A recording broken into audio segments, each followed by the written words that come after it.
Now moving from today's top stories into our next major developing story this morning.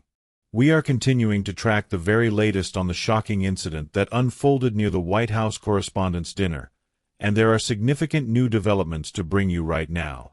The Torrance man accused of carrying out that brazen attack is scheduled to make his first federal court appearance later today. And this morning, new details continue to emerge about exactly how this unfolded, who this suspect is, and just how close things came to being far worse. Let's get into all of it.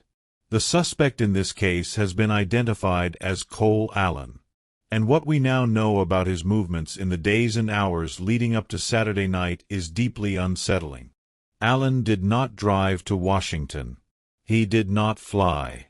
According to investigators, he boarded a train in Los Angeles and rode it all the way across the country, from the West Coast to the nation's capital.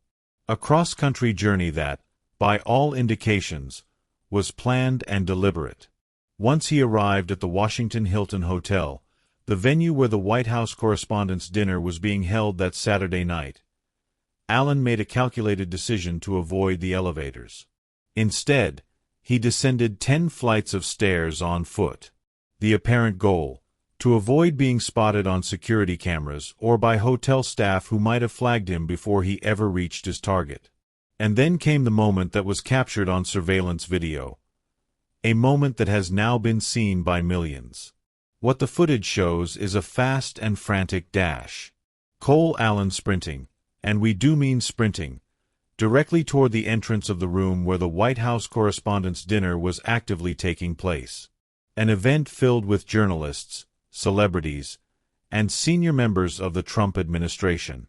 His apparent objective, according to federal prosecutors, was to get as close as possible to, and potentially harm, members of that administration. President Trump himself saw the video. And in an interview that aired on CBS's 60 Minutes this past Sunday evening, Trump described what he witnessed on that footage in striking terms. Trump said, and we're quoting directly here, that Allen, and these are the president's words, ran roughly 45 yards, moved with explosive speed, and that when you watch the video, he appears almost like a blur. Trump remarked that the NFL should consider signing him, given how fast he was moving.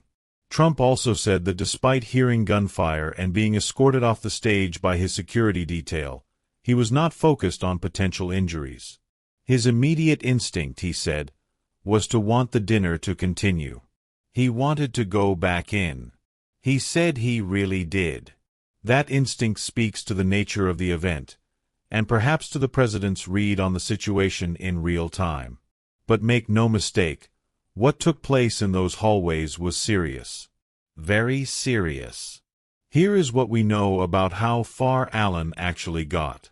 Allen, who was armed, carrying both firearms and knives, managed to rush past the primary metal detector screening area set up for the event.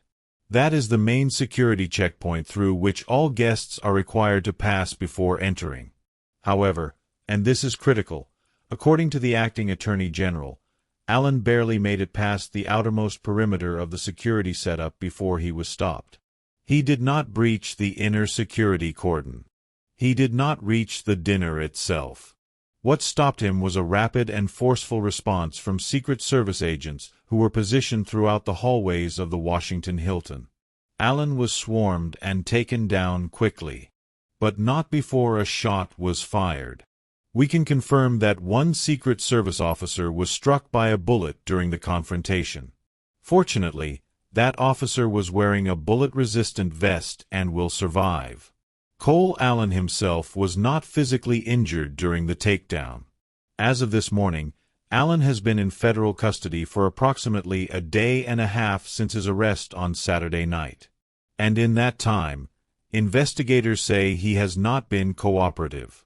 He is not talking to authorities. He is not providing information about his motives, his planning, or whether anyone else was involved in what transpired. As of now, those questions remain unanswered. What we do know is that within hours from now, Cole Allen will stand before a federal judge for the very first time. His initial court appearance is scheduled for today, and it will mark the formal beginning of what promises to be a closely watched and consequential federal prosecution. This is a developing story. BNN Brief News Network will bring you full coverage of that court appearance as it unfolds, as well as any new information released by federal investigators in the hours ahead. Stay with US. More breaking coverage straight ahead.